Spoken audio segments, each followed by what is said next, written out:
No entiendo cómo gente pone el dedo para abajo. Si este pastor es de los mejores, este es un gran mensaje.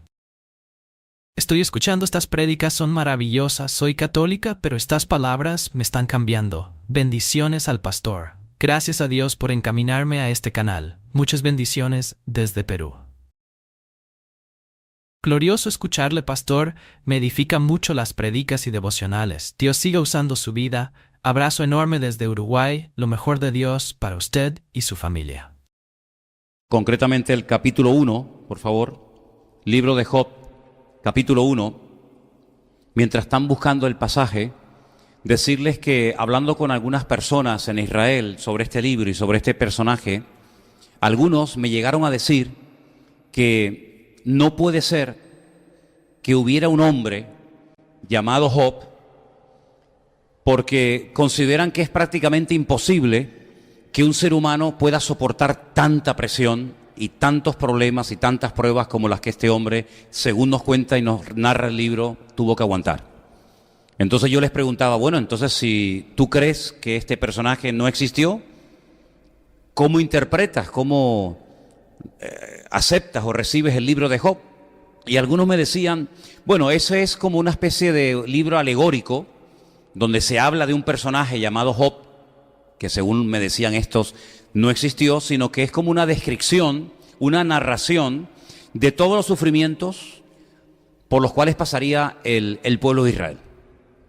Digo, mira, nosotros creemos en la literalidad del libro de Job y vamos a ver en esta tarde en qué nos basamos para poder decir que Job no es un personaje de ficción, sino es un personaje real que existió, de carne y hueso, ¿vale? Y que por supuesto pasó las pruebas más grandes. Yo creo que quitando al Señor Jesucristo en el Nuevo Testamento, la persona que más sufrió, la persona que más fue probada en todas las áreas de su vida, sin lugar a dudas, fue Job. Porque Job no fue solamente probado en un área, digamos en el área familiar, o en el área económica, o en el área, digamos, de la salud, sino que como bien saben ustedes, Job fue probado en todo. Es que no quedó nada de la vida de Job que no fuera zarandeada y que no fuera sacudida. Creemos que hubo un hombre en la zona de lo que hoy en día sería Arabia, la parte oriental de Arabia Saudita, donde vivía este personaje, que se remonta al tiempo del patriarca Abraham. Algunos consideran que es uno de los libros más antiguos de la Biblia. Por supuesto, mucho más antiguo que la ley de Moisés, que se escribió mucho tiempo después. Estamos hablando de un personaje muy importante de la Escritura, y en el capítulo 1 vamos a leer algunas cosas interesantes. Probablemente en este tiempo ustedes lo han leído en algún mensaje, en alguna enseñanza de Anderson, pero vamos a volver a leerlo. Capítulo 1 del libro de Job, presten atención por favor, dice así. Pueden seguir si quieren la lectura en la pantalla. Hubo en tierra de Uz un varón llamado Job, y era este hombre perfecto y recto, temeroso de Dios y apartado del mal. Le nacieron 7 hijos y 3 hijas. Su hacienda era de 7,000 ovejas, 3,000 camellos, 500 yuntas de bueyes, 500 asnas y muchísimos criados. Y era aquel varón más grande que todos los orientales. Versículo 4. E iban sus hijos y hacían banquetes en sus casas, cada uno en su día, y enviaban a llamar a sus 3 hermanas para que comiesen y bebiesen con ellos. Acontecía que habiendo pasado en turno los días del convite, Job enviaba y los santificaba, y se levantaba de mañana y ofrecía holocaustos conforme al número de todos ellos, porque decía Job, quizá habrán pecado mis hijos y habrán blasfemado contra Dios en sus corazones. De esta manera hacía todos los días. Un día vinieron a presentarse delante del Señor los hijos de Dios. Sabemos que eran los ángeles, ¿no? Entre los cuales vino Satanás. Y le dijo el Señor a Satanás, ¿de dónde vienes? Y respondiendo Satanás al Señor le dijo, de rodear la tierra y de andar por ella. Y el Señor le dijo a Satanás, ¿no has considerado a mi siervo Job? Que no hay otro como él en la tierra, varón perfecto y recto, temeroso de Dios y apartado del mal. Satanás le responde al Señor y le dice, ¿acaso Job teme a Dios de balde? ¿No le has cercado alrededor a él y a su casa y a todo lo que tiene? Al trabajo de sus manos has dado bendición. Por tanto, sus bienes han aumentado sobre la tierra. Pero extiende ahora tu mano y toca todo lo que tiene, y verás si no blasfema contra ti en tu misma presencia. Le dijo el Señor a Satanás: he aquí, todo lo que tiene está en tu mano. Solamente no pongas tu mano sobre él. Y salió Satanás de delante del Señor. Y un día aconteció que sus hijos e hijas comían y bebían vino en casa de su hermano el primogénito. Y vino un mensajero a Job y le dijo: estaban arando los bueyes y las asnas paciendo cerca de ellos. Y acometieron los sabeos y los tomaron y mataron a los criados a filo de espada. Solamente escapé yo para darte la noticia. Aún estaba éste hablando cuando vino otro que dijo: fuego de Dios cayó del cielo, que quemó las ovejas y a los pastores y los consumió. Solamente escapé yo para darte la noticia. Todavía estaba éste hablando y vino otro que dijo: los caldeos vinieron en 3 escuadrones y arremetieron contra los camellos y se los llevaron, y mataron a los criados a filo de espada. Solamente escapé yo para darte la noticia. Entre tanto que éste hablaba, vino otro que dijo: tus hijos y tus hijas estaban comiendo y bebiendo vino en casa de su hermano el primogénito, y un gran viento vino del lado del desierto y azotó las 4 esquinas de la casa, la cual cayó sobre los jóvenes y murieron, y solamente escapé yo para darte la noticia. Entonces Job se levantó, rasgó su manto, rasuró su cabeza y se postró en tierra y adoró. Y dijo: desnudo salí del vientre de mi madre, y desnudo volveré allá. El Señor dio y el Señor quitó. Sea el nombre del Señor bendito. ¿Cuántos dicen amén? ¿Alguno de ustedes les haría ilusión? ¿Están orando para que las cosas que le sucedieron a Job te ocurran a ti? A veces oramos y decimos: Señor, me gustaría tener la sabiduría de Salomón. Me gustaría tener la fe de Abraham, ese espíritu de obediencia, ¿no? O la valentía de David. Pero ¿alguno de ustedes sinceramente ha orado para tener las pruebas de Job? ¿Por qué? ¿No les hace gracia? ¿Verdad que no? Generalmente tenemos la tendencia los cristianos de huir de las circunstancias que consideramos negativas. Es como un espíritu de supervivencia, ¿no? Es decir, de todo lo malo hay que huir.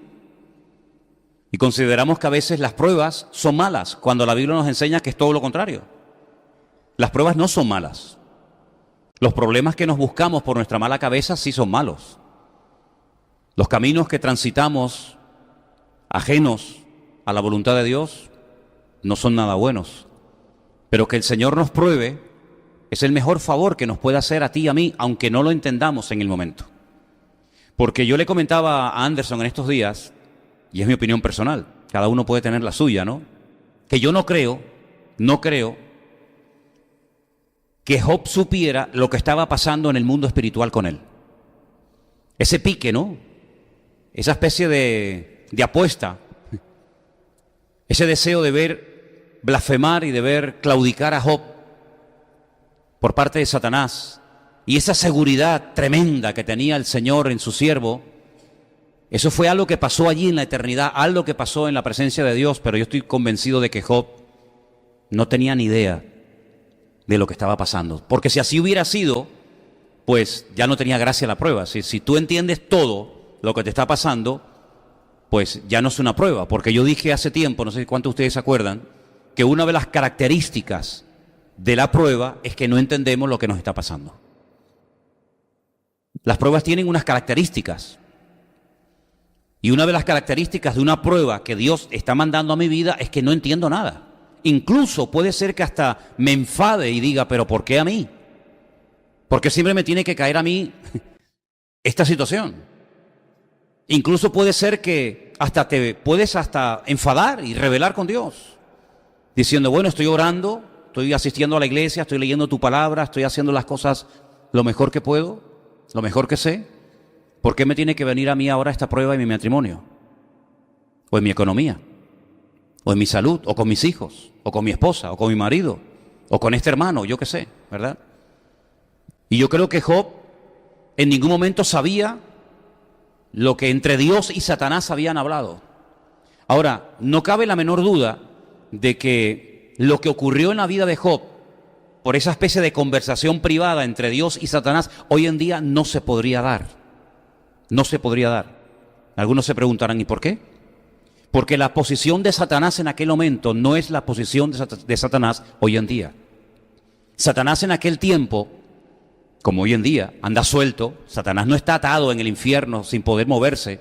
La Biblia dice que él está como un león rugiente buscando a quien devorar. Si estuviera en el infierno quemándose y siendo destruido, no podría estar dando vueltas por la tierra como un león rugiente buscando a quien devorar. Pero Satanás hoy por hoy es un ser vencido por la sangre y el nombre de Cristo. Y en aquel momento Satanás todavía no había sido vencido por la cruz del Calvario, por la cruz de Cristo, por el sacrificio de Cristo, como hoy en día lo es. Digamos que es como una especie de preso en libertad condicional. ¿Cuántas personas en Estados Unidos están esperando el día de la ejecución? Y a veces pasan años. Eso sí que es una tortura, ¿eh? Que llegues al juicio, que te digan culpable, condenado a muerte, pero pasen 20 años o 15 o lo que sea, comes todos los días, creo, no lo sé si puedes recibir alguna visita, puedes ver la televisión, puedes salir al patio, etcétera, pero estás condenado a muerte. Puedes vivir una vida, entre comillas, normal, si se puede llamar así, pero estás condenado a muerte. Satanás en aquel tiempo no estaba todavía derrotado, había sido expulsado de la presencia de Dios. Fíjense el nombre que aparece para hacer referencia de él en el capítulo 1. No se le llama el gran querubín protector, ¿verdad? Sino ya se le llama como Satanás. Como ese adversario, como ese enemigo que ya ha sido expulsado de la presencia del Señor. Creo que ya todos ustedes más o menos saben el motivo o los motivos por los que el Señor le dijo, tú no puedes estar en mi presencia, ¿sí o no? ¿Verdad? Creo que ya todos sabemos por qué en el capítulo 1 del libro del Génesis, que es el primer capítulo y el primer libro de la Biblia, te lo encuentras allí. Cuando tú dices, pero ¿este qué hace aquí? Porque no nos cuenta el capítulo 1 del libro del Génesis que fue creado por el Señor en aquellos días. Como fue creado Adán, como fue creado Eva, como fueron creadas las cosas, pero allí está. Por lo tanto, ya él existía previo a la creación de Adán y de Eva. Y ya él había caído, él ya estaba en tierra, él no estaba en la presencia del Señor. Él ya no era un ser protector maravilloso, sino que él ya era alguien que quería hacer caer al hombre en tentación. Ya lo vemos ahí tentando a Eva. Y después Eva tentando a su marido, ¿verdad?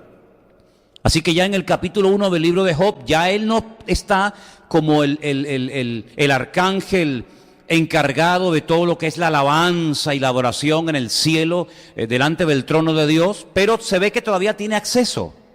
Dice que los hijos de Dios, ese nombre no les confunda, porque si tú tienes en tu mente ese capítulo y ese versículo de Juan 1:12, que dice que los que reciben al Señor y le confiesan como su Salvador, reciben el título de hijos de Dios. Si tú con esa información te vas a interpretar Job capítulo 1, te puedes hacer un lío, porque los hijos de Dios en aquel momento era la expresión que se utilizaba para hablar de los ángeles, no de ti y de mí, no de creyente, de gente que ha nacido de nuevo, sino era un título que en aquel momento, no hoy, en aquel momento recibían los ángeles, los hijos de Dios. Y dice que él se metió en medio de los hijos de Dios. Se ve que todavía, a pesar de que había sido expulsado, se ve que todavía tenía acceso a la presencia de Dios y podía hablar con Dios. Y Dios hablaba con él. Y lo curioso es que Satanás no toca el tema de Job. Satanás responde a una pregunta. ¿De dónde vienes? Le dice Dios a él. ¿De dónde vienes? Creo que hemos leído de rodear la tierra, ¿no? De andar por la tierra. Bueno, el texto original habla acerca de la redondez de la tierra. Fíjate, ya en el libro más antiguo de la Biblia ya se menciona el hecho de que la tierra es redonda, no plana. Vengo de rodear la tierra, de la redondez de la tierra. Así que él no menciona en ningún momento el personaje de Job. Es Dios el que lo saca. Es Dios el que dice, bueno, y si has dado tantas vueltas por todos los continentes y por todas las naciones y has visto tanta gente y tantos reyes y tantas naciones y tantas personas, ¿no te has fijado, no te has dado cuenta de que hay una persona que es diferente? ¿No te has dado cuenta de que hay una persona que habla, que vive, que se comporta de una forma diferente y Dios comienza a hablar bien de él? Y Dios dice, es perfecto, la palabra perfecto es completo, es una persona íntegra, es una persona que me ama, es una persona que me teme. ¿No te has fijado? Y Satanás le dice, sí, claro que me he fijado. Sí, claro. Sí, la vida de Job no pasaba desapercibida, como la tuya y la mía tampoco pasa desapercibida, para bien o para mal. Nosotros no somos seres transparentes, ¿no? Invisibles. En el mundo espiritual nos conocen, ¿sí o no? Perfectamente. ¿Se acuerdan ustedes cuando aquellos demonios que pretendían expulsar unos que se llamaban los hijos de Seba, ¿se acuerdan? Que invocaban al Cristo que predicaba el apóstol Pablo. ¿Se acuerdan la respuesta de estos demonios? Dice, no, si a Cristo lo conocemos. Y a Pablo también. Pero a ustedes no sabemos quiénes son. Si no reconocemos la autoridad de ustedes. Por lo tanto, en el mundo espiritual se ve que hay como un conocimiento de todos y cada uno de aquellas personas que en un momento determinado marcan una diferencia por su forma de vivir, por su creencia, por su testimonio, por lo bien que lo están haciendo, por lo mal que lo están haciendo, etcétera, etcétera. Así que Job no pasaba desapercibido en el mundo espiritual. Satanás dice, sí, yo sé, pero añade algo. Pero claro, él te adora y él tiene ese nivel aparentemente de madurez y de consagración porque tú lo has bendecido, tú lo has prosperado tanto. Y además hay algo que le llamó la atención al diablo. Dice, es que tú lo has rodeado. Hay como un muro, una protección, un cerco de espinas alrededor de él. Y esto está basado en lo que hasta el día de hoy hacen los pastores. Cuando están en el campo, para proteger a los rebaños de lobos o de osos o de cualquier otra alimaña, de cualquier otro animal, tejen con espinas alrededor de los rebaños durante la noche, pero espinas bien grandotas, para que los animales no entren y dañen y maten a los corderos, a las ovejas. Y Satanás dice, es que yo noto que hay alrededor de él, de su familia, de sus hijos, de todo cuanto tiene.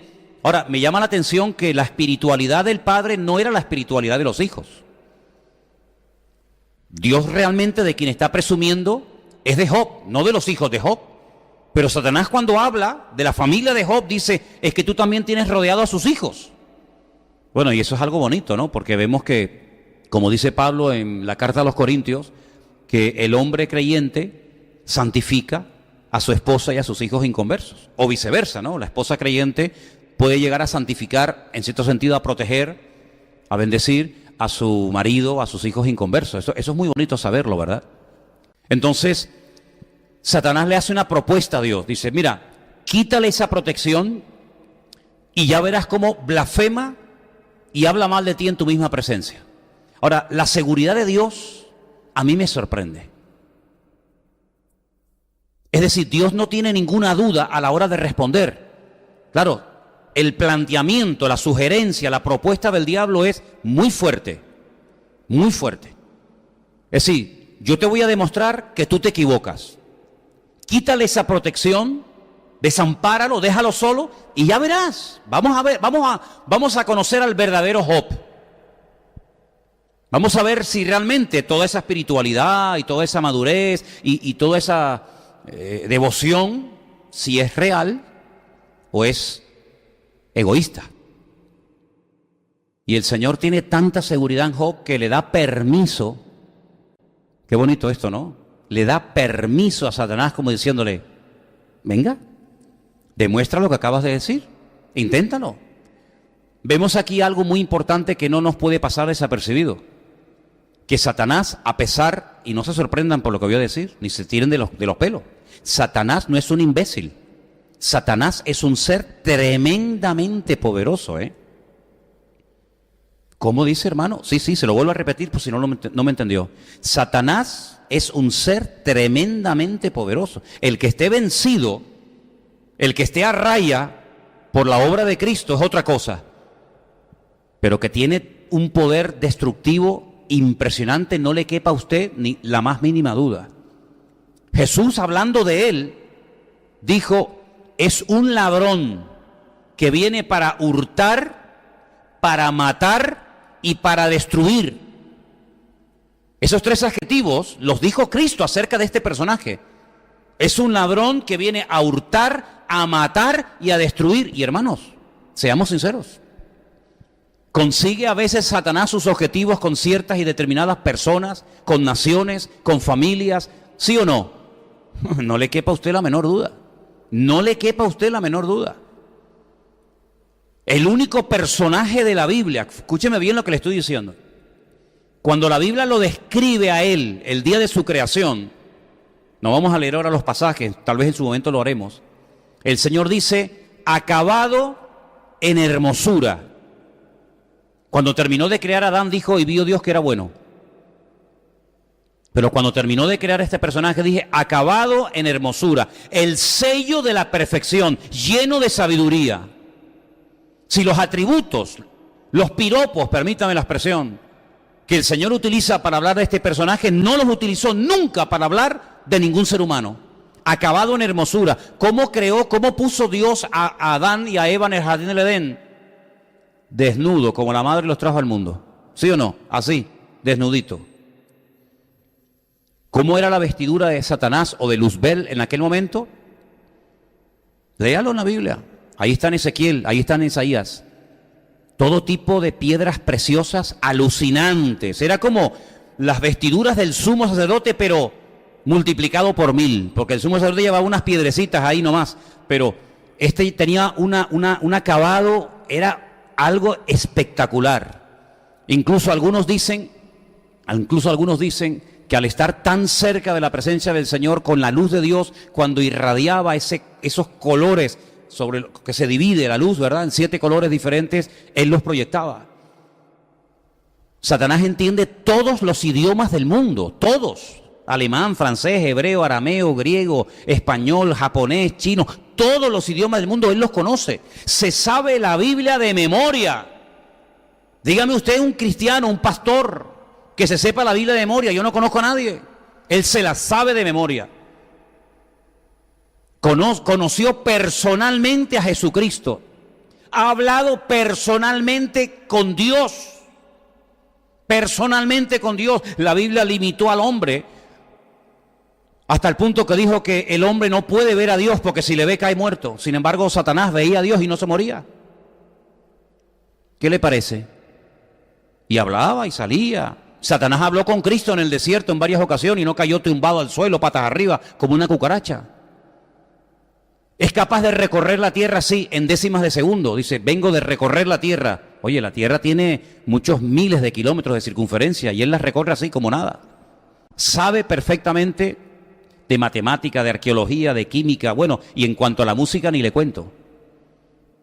El tema favorito del diablo es la música, el arte, la literatura, todo eso le fascina. Y lo utiliza muchas veces para volver loca a las multitudes con todo tipo de instrumentos, etcétera, etcétera, ¿no?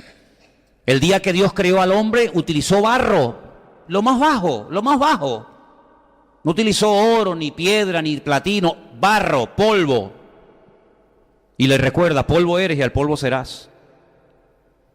Pero la Biblia nos enseña que cuando el Señor creó a este personaje, utilizó piedras preciosas y lo dotó de una sabiduría y de una hermosura espectacular. Y todo eso, cuando Él se va de la presencia del Señor, o mejor dicho, cuando lo expulsan de la presencia del Señor, todo ese conocimiento, toda esa sabiduría, todo eso, se lo llevó.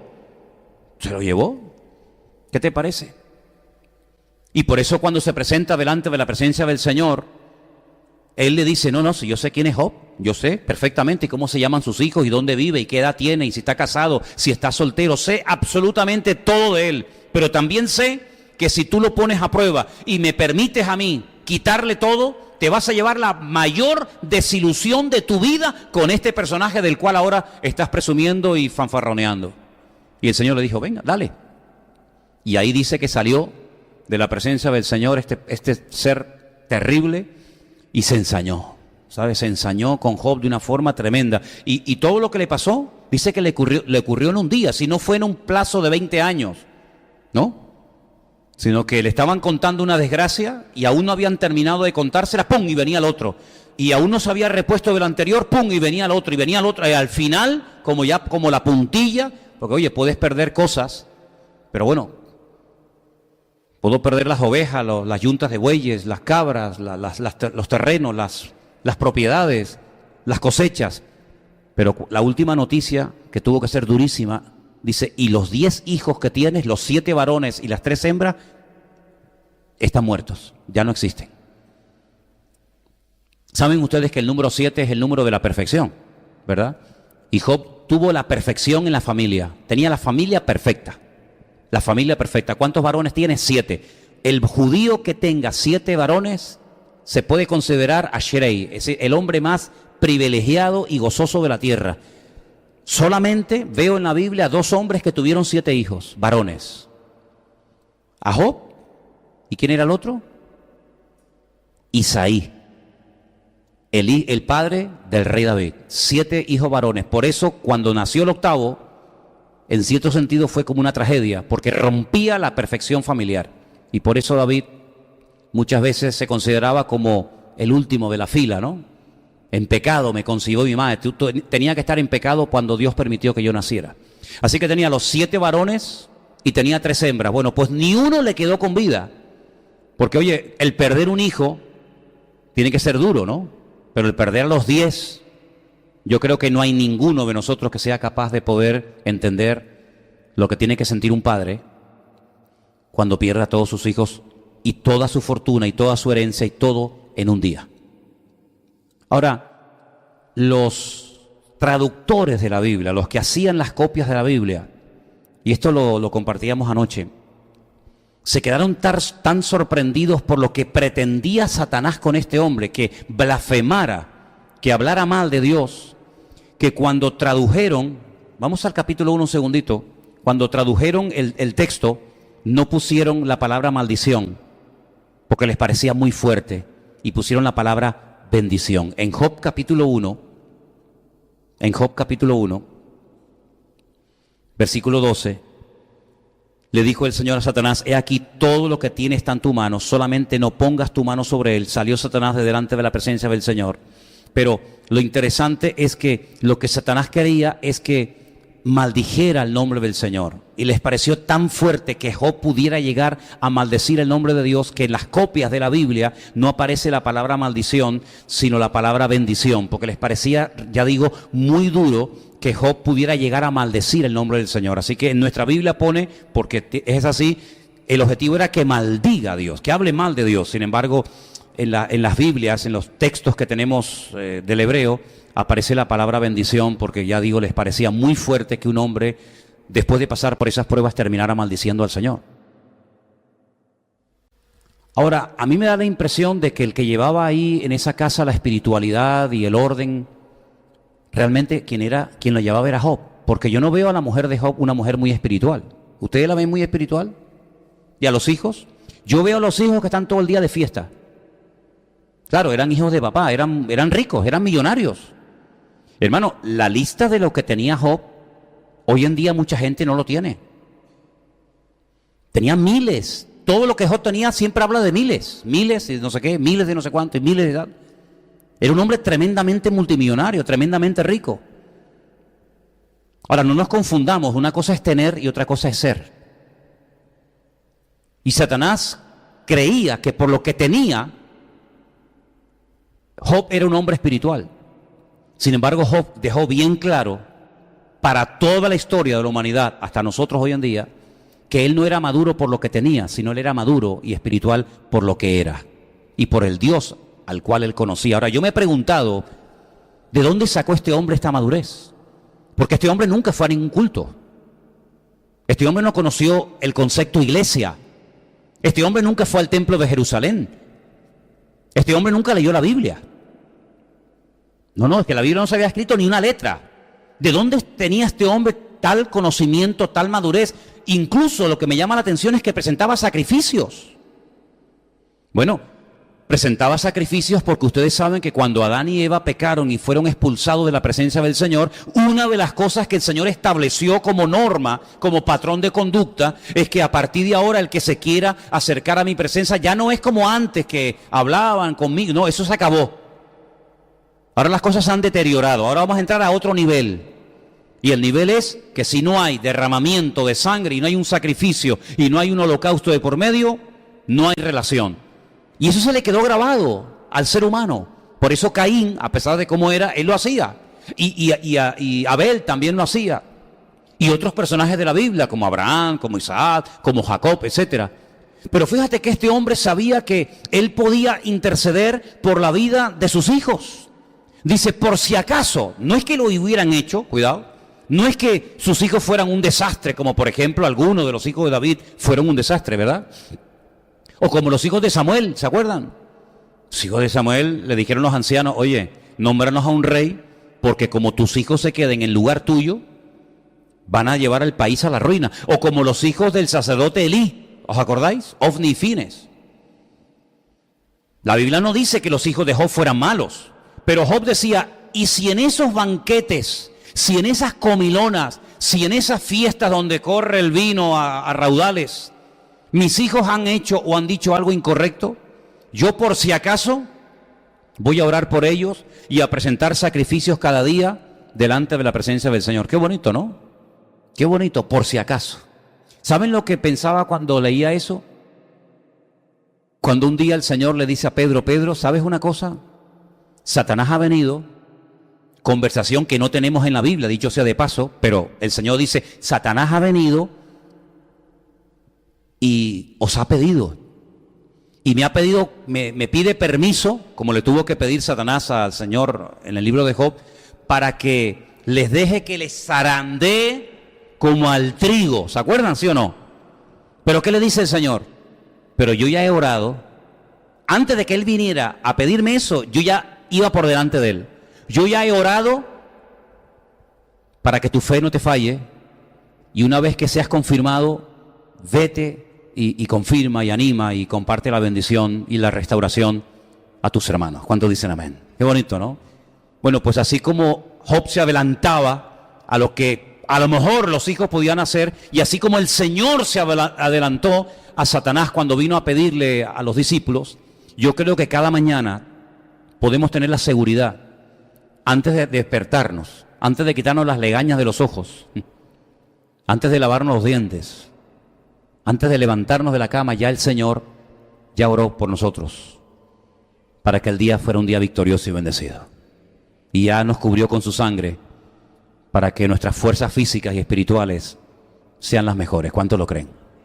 Así que valoremos eso, saber que el Señor siempre nos tiene en el punto de mira y saber que Él nos dice, ay, hoy se me olvidó orar por Patricia, hoy se me olvidó orar por Johnny, sino que el Señor todos los días de nuestra vida, aun cuando dormimos, fíjense lo que les digo, aun mientras dormimos, el Señor vela y cuida de tu vida y de la mía. ¿Cuánto lo creen? Amén. Qué bonito.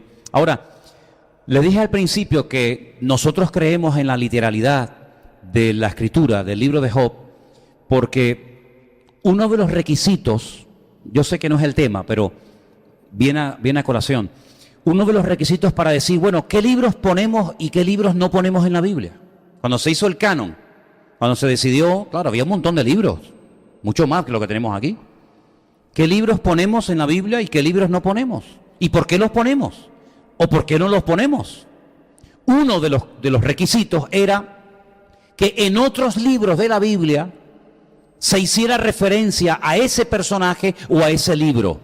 Ese era uno de los requisitos. Por ejemplo, ustedes se van a dar cuenta de que Jesús menciona muchas veces cosas del Antiguo Testamento e incluso hasta personajes. Jesús, por ejemplo, mencionó a Abraham, ¿sí o no? Él dijo, yo soy antes de Abraham. Luego, si Él dice, yo soy antes de Abraham, y menciona el nombre propio de Abraham, quiere decir que le está dando credibilidad al hecho de que un día en la historia hubo un señor, un hombre llamado Abraham, si no, no lo hubiera mencionado. ¿Se acuerdan cuando Él dijo, y así como Jonás estuvo en el vientre de la tierra, del pez, 3 días y 3 noches, así yo estaré en el vientre de la tierra también? Es decir, le está dando credibilidad al hecho de que hubo un pez que se tragó a un señor llamado Jonás, que luego lo vomitó, etcétera, etcétera, ¿verdad? Entonces, ¿hay alguna referencia fuera del libro de Job que podamos utilizar nosotros los creyentes, los asiduos lectores, los estudiantes de la Biblia, para decir, no, mira, Job existió, Esto no es un mito ni es un libro simbólico, sino que en otros pasajes de la Biblia se habla de Job. Sí, lo hay, hermano, y déjeme que lo leamos en esta noche. El primero está en el Antiguo Testamento, Ezequiel capítulo 14, por favor, versículos 14 y 20. Escuche. Ezequiel 14, 14 dice, si estuviesen, es Dios el que está hablando, ¿no? En ese momento, la situación del pueblo de Israel era terrible, y dice el Señor, si estuviesen en medio de ella, en medio de la tierra, estos tres varones, Noé, Daniel y Job, ellos por su justicia librarían únicamente sus propias vidas, dice el Señor. ¿Qué personajes se mencionan ahí? A Noé, aquel del arca, a Daniel, el profeta, cuyo libro está en la Biblia, y a Job. Luego no son mitos, sino son personajes reales que existieron, y se le menciona. En el mismo capítulo, pero el verso 20 dice, y si estuviesen en medio de ella, Noé, Daniel y Job, vivo, yo, dice el Señor, no librarían a hijo ni a hija. Fíjate ya, la maldad de ustedes es tan grande que aunque tú fueras como Noé, aunque tu espiritualidad y tu madurez fuera como la de Daniel o como la de Job, ya no sería como cuando Job protegía a sus hijos, sino que ya eso no. Ya hoy en día la maldad es tan grande que mira, se librarían ellos solos, pero ni a sus hijos ni a sus hijos, sino que solamente ellos, por su justicia, serían librados y serían salvadas sus propias vidas. ¿Te das cuenta? Entonces ahí, en ese libro de Ezequiel, se da credibilidad al hecho de que hubo un personaje llamado Job. ¿Amén? Pero hay más, sí, hay otro más. Santiago 5:11, perdón. Santiago 5, verso 11. Aquí tenemos por bienaventurados a los que sufren. Ay, ¿sabíamos eso? Bienaventurados los que sufren. Yo pensaba que eran pobrecitos, ¿no? No, la Biblia dice, bienaventurados los que sufren. Habéis oído de la paciencia de Job, y habéis visto el fin del Señor, que el Señor es muy misericordioso y compasivo. ¿Te das cuenta? Entonces, vemos que en el Nuevo Testamento también se hace referencia a este personaje, lo cual nos da a entender, y lo aceptamos así, de que Job no es un personaje inventado que simboliza a Israel o a sabe Dios quién, sino que Job realmente es un personaje de carne y hueso. Ahora, hay algo que a mí me sorprende de Job, y es cómo reacciona cuando ya no tiene nada. Porque vivir en la abundancia, no hay que aprender a vivir en la abundancia. Si usted, por ejemplo, mañana le llama el gobierno, el ayuntamiento, los servicios sociales, y le dice, mira, hemos estudiado tu vida por tu DNI, porque estás empadronado, etcétera, etcétera, y viendo que eres una buena persona, una buena mujer, un buen hombre, hemos decidido pasarte todos los meses a tu cuenta bancaria 5.000 euros. Vendrías a la iglesia hecho polvo, ¿verdad? Pidiendo oración, por favor, hermano, ayúdeme, porque yo no sé qué voy a hacer todos los meses con tanto dinero. No sé, hermano, ayúdeme, porque yo no sé ahora con 5.000 euros. ¿Tendrías algún problema? Bueno, a lo mejor sí, ¿no? Pero para vivir en la abundancia, como que no hay que pedir oración, ¿no? Aunque la abundancia ha echado a perder a más gente que la escasez. Dicho sea de paso, ¿no? Porque es más difícil ser fiel cuando sobra que cuando falta. Porque cuando falta, buscas de Dios y dependes del Señor. Cuando te sobra, como decía Salomón, no me des demasiado, no sea que me olvide de ti.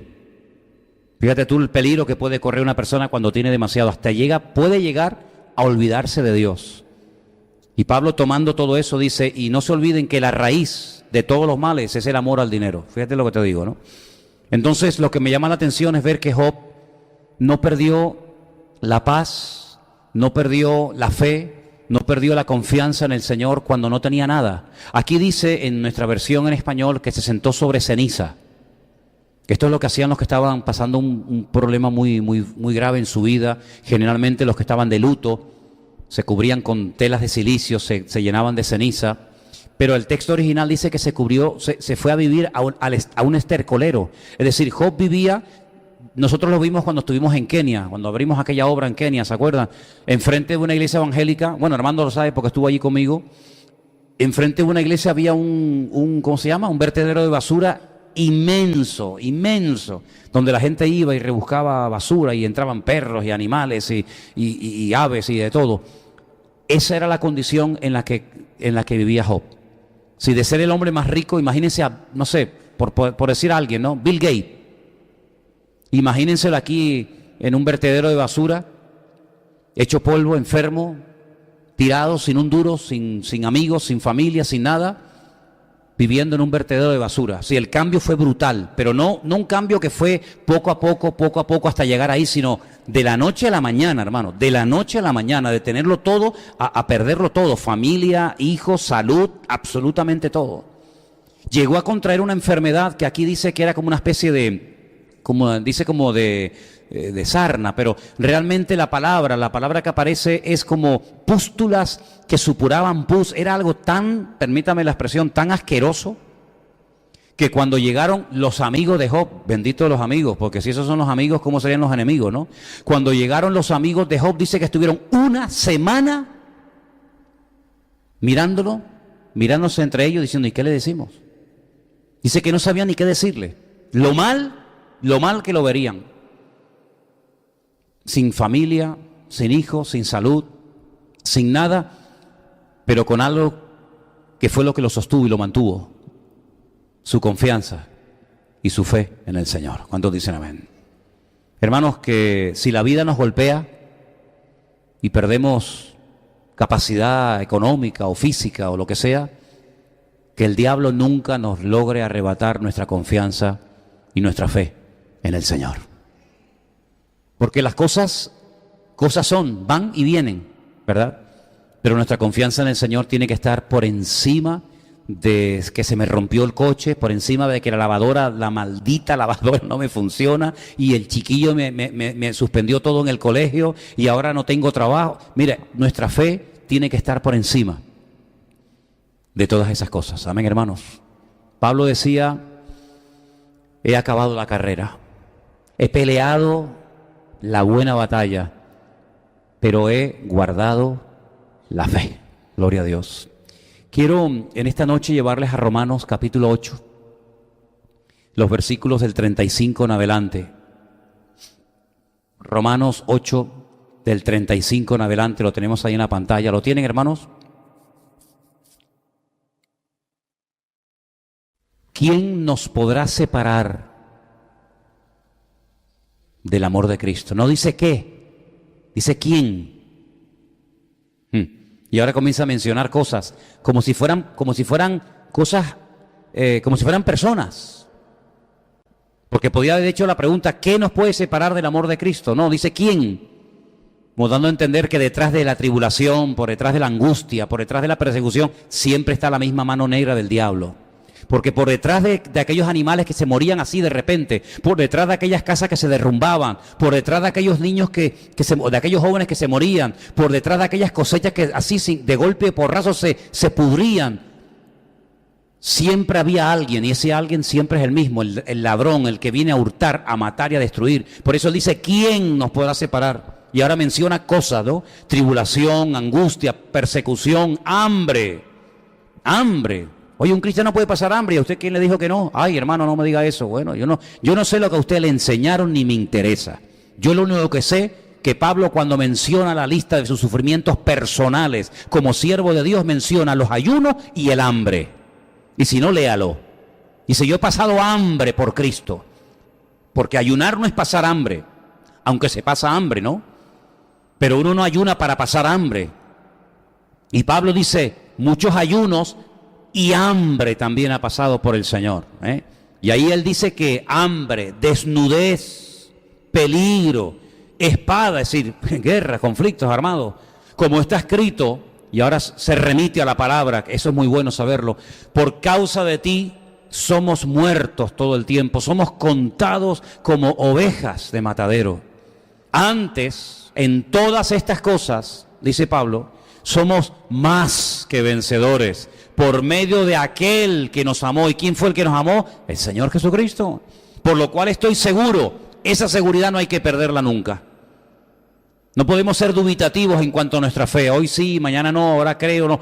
Estoy seguro, si no me muevo de aquí, que ni la muerte, ni la vida, fíjate, los dos polos opuestos, ¿no? La muerte y la vida, ni ángeles, ni principados, ni potestades, esos son demonios, ¿eh? Porque Pablo en Efesios 6 dice principados, potestades, gobernadores de las tinieblas, ¿sí o no? Ahí lo menciona, ni principados, ni potestades, ni lo presente, ni lo porvenir. ¿Por qué no menciona el pasado? ¿Se lo olvidó? No, es que usted y yo no tenemos pasado. El Señor lo perdonó y lo olvidó y lo echó a lo profundo de la mar. El pasado está en su cabeza, está en su mente, pero no en la mente de Dios. Ay, es que yo fui malo, es que yo hice. Bueno, usted lo dirá, pero Dios perdona siempre, que hay arrepentimiento, y Dios olvida siempre. ¿Cuántos dicen amén? Por eso Él menciona el presente y el futuro. El pasado no, porque el cristiano no tiene pasado. Ni lo alto, ni lo profundo, ni ninguna otra cosa creada. Ahí aglutina, por si algo dice, ay, no mencionó esto, no mencionó lo otro. Bueno, pues mira, voy a decirlo claro, ninguna cosa creada. Y ahí ya entra todo. Nos podrá separar del amor de Dios que es en Cristo Jesús, Señor nuestro. ¿Cuántos dicen amén? Miren, hermanos, Job lo perdió todo, es verdad. Incluso su esposa, que yo creo que la Biblia ni nos da el nombre porque, ¿para qué? Para que tal vez nadie corra la tentación de ponerle a una hija, ¿no? ¿Qué creyente le pondría a una hija Jezabel? ¿Usted le pondría Jezabel a una niña? Una vez me dijo alguien, es que es un nombre muy bonito. Digo, sí, pero si tú supieras quién fue Jezabel, ¿verdad? Caín. ¿Cómo le va a poner al niño? Ay, le voy a poner Caín. O aquel peor todavía, Tubal Caín. No, que ya suena como, ¿no? Como a poseído, ¿no? ¿Cómo se llama el niño? Tubal Caín, madre mía. El niño con los ojos en blanco, ¿no? ¿Verdad? Ni se menciona, pero fue aquella que le dijo a su marido, ¿cómo es posible que después de todo lo que te ha pasado y nos está pasando, cómo es posible que no hayas cambiado ni un ápice? ¿Cómo es posible que te mantengas ahí firme? Claro, los amigos de Job, que cuidado, los amigos de Job, injustamente, se ha dicho a veces cosas que no son correctas. Los amigos de Job tenían un conocimiento de Dios impresionante, no eran inconversos que venían y se inventaban. Mira, esa canción, ¿saben esa canción? Ahora la vamos a cantar cuando termine la reunión. Esa canción que yo cogí la letra y le puse música. Si tú dispusieres tu corazón, ¿saben? Esa es una letra impresionante. Es una letra, eso es una letra tremenda. A mí hace un tiempo me dijo un hermano, ay, ¿sabes que hay una canción tuya que está en la Biblia? Digo, no, es al revés. Es al revés, yo la saqué de la Biblia. David no me copió, yo lo copié a él, ¿no? Bueno, esas palabras son de uno de los amigos de Job. Tenían un conocimiento de Dios tremendo, la madurez, la profundidad. Oye, es que muchas veces, les digo sinceramente, hermano, y es la pura realidad, el libro más difícil de interpretar de la Biblia no es el Apocalipsis, no es Daniel, es el libro de Job. Es que a veces no sabe quién está hablando, si está hablando Dios, si está hablando Job, si está hablando estos hombres. Es que eran hombres con una madurez tremenda, pero había algo que no entendían. Era algo que no les cabía en la cabeza. ¿Cómo es posible que si tú eres tan bueno y tan santo y tan maduro y tan espiritual, te esté pasando lo que te está pasando? No les entraba en la cabeza, porque ellos relacionaban abundancia y prosperidad y tener con ser una persona bendecida. Y una persona que es un pelagato, que es un pobre desgraciado, que no tiene comida, que está enfermo, que no tiene ropa, que la mujer lo abandona, que los hijos se le mueren, es que Dios no está contigo. Pero es que hoy en día pasa lo mismo, ¿sí o no? Hoy en día hay iglesias que te dicen qué coche tiene, qué ropa usa, cuántos kilómetros tiene su coche, vive bien, vive. Ah, entonces que Dios le está bendiciendo y prosperando. Pero como usted a lo mejor tenga el más mínimo problema, no, entonces tú no tienes... ¿Pero acaso toda prosperidad viene de Dios? ¿El diablo es pobre o es rico? Pregunto yo. ¿El diablo es pobre o es rico? La única vez que dijo una verdad es cuando le dijo, si te postras todos los reinos de la tierra te los doy. Porque a mí me los ha dado ¿quién? Dios. Dije, tú eres el príncipe de este mundo. Yo soy el rey del universo, pero tú eres el príncipe de este mundo. Por lo tanto, queridos hermanos, No confundamos el tener con decir, bueno, Dios está conmigo, porque hay miles o millones de gente que no creen en Dios y son ateos y hasta son satanistas y tienen mucho más dinero que miles de cristianos hoy en día. Así que no te confundas, ¿no? Como tengo, es que Dios está conmigo, no me digas. Sin embargo, Job se dio cuenta de que lo único que era seguro en esta vida, que nadie le podía quitar, era su confianza en Dios. Mira, los hijos, oye, se murieron. Doloroso, pero es la pura realidad. Tú tienes un hijo y se puede morir. Tú tienes un coche, se puede romper. Tienes una casa, se puede derrumbar. Tienes una cosecha, se puede pudrir. Todo eso es posible. Y pasa. Porque el sol sale para buenos y para malos. Pero hay algo que el diablo no nos puede quitar. Y es nuestra fe y nuestra confianza absoluta en Él. ¿Cuántos dicen amén? Y entonces Job tenía esa seguridad tan grande que al final del libro... Y mira tú por dónde, cuando yo venía ahora en el barco estos días, venía leyendo el último capítulo del libro de Job. Al final del libro, estos amigos tienen que entender de que ellos tienen un concepto de Dios distorsionado. Dios sí puede hacer cosas que a ti ahora no te entran en la cabeza, pero Dios sí quiere, como Él dijo, Dios te puede dar o Dios te puede quitar. Usted sabe que hay 2 capítulos en la Biblia que son idénticos, son iguales. Los compartía con Anderson estos días. Idénticos. Es el capítulo cuando habla de el censo. ¿Se acuerdan cuando David hizo un censo? La diferencia entre un capítulo y otro es que uno está en un libro y cientos de años se escribió en otro libro. Uno está en Crónicas y otro está en Samuel. Hay diferencia de siglos entre uno y otro, y un capítulo empieza diciendo que Dios incitó a David para que hiciera un censo, y ahí vino una ruina terrible, y miles de personas murieron. Y el otro capítulo, que dice exactamente lo mismo, en vez de empezar diciendo que fue Dios el que le pone en el corazón, el que incita a David a hacer un censo, dice, Satanás incitó a David para hacer un censo. Entonces dice, pues ¿cómo puede ser? El mismo capítulo, la misma historia, la misma persona, el mismo censo, pero ¿por qué en uno dice Dios y en otro dice Satanás? Porque en aquella época cuando el escriba, el autor de ese libro que dijo Dios incitó a David, no se aceptaba, no se creía, como los amigos de Job, que Dios pudiera mandar o permitir ciertas y determinadas pruebas, circunstancias o desgracias al ser humano, sino que todo lo malo viene del diablo y todo lo bueno viene de Dios. Pero después de siglos, Israel y los escribas aprendieron que cuando no se anda bien delante de Dios, el enemigo puede tomar lugar. Y de ahí que la Biblia diga, no le deis lugar al diablo. No le deis lugar al diablo, porque como le des, lo va a tomar. Entonces, por eso entendemos que el que le puso algo malo en el corazón a David no fue Dios. El que le puso un deseo de hacer algo malo a David en su corazón fue el otro, fue el diablo. Pero en aquel momento de la historia, los amigos de Job, que eran creyentes, eran gente madura, con un conocimiento de Dios elevadísimo, no les cabía en la cabeza que si él era tan bueno, se le pudiera morir los 10 hijos de golpe en un día. Algo malo tiene que haber en tu vida que nadie sabe, y esa es la razón por la que tu familia no funciona, y esa es la razón por la que tu economía no funciona, y esa es la razón por la que tu enfermedad no se sana, y esa es la razón por la que te pasa esto y esto y esto. Y siempre usted va a encontrar a lo largo del camino creyentes, hermanitos y hermanitas que le vendrán y le dirán, ay hermana, pero dígale como aquel hombre escribió en aquella carta, la última que escribió en su vida, todos me abandonaron. Incluso algunos se fueron al mundo, creyendo que el mundo les ofrecía algo mejor que estar conmigo, pero el Señor estuvo a mi lado y me dio fuerzas y me libró de la boca del león para que pudiera cumplir con mi ministerio. ¿Y saben lo que dijo Job? Hay expresiones, hay frases en el libro de Job que son espectaculares, pero espectaculares, ¿eh? Job dice, aunque Dios me mate, lo seguiré adorando, porque yo sé que Él está vivo. ¿Pero quién habla así?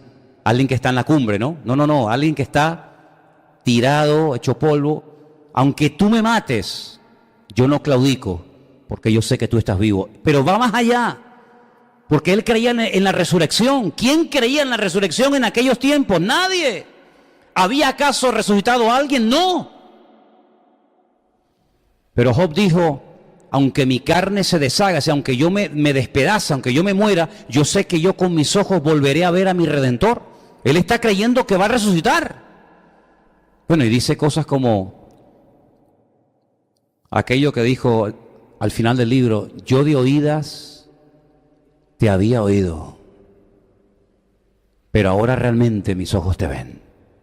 Es decir, tuviste que pasar por un montón de circunstancias duras en tu vida para descubrir áreas de tu Dios que antes, cuando tenías abundancia y prosperidad, no conocías, pero que ahora has descubierto que Dios es mucho más de lo que tú te puedas imaginar. Qué bonito, ¿no?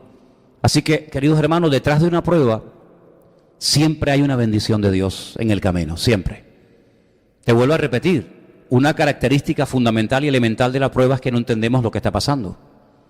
Como Job seguramente en su carne diría, bueno, pero él mantuvo su integridad. ¿Y sabes cuándo recibe restauración total y absoluta?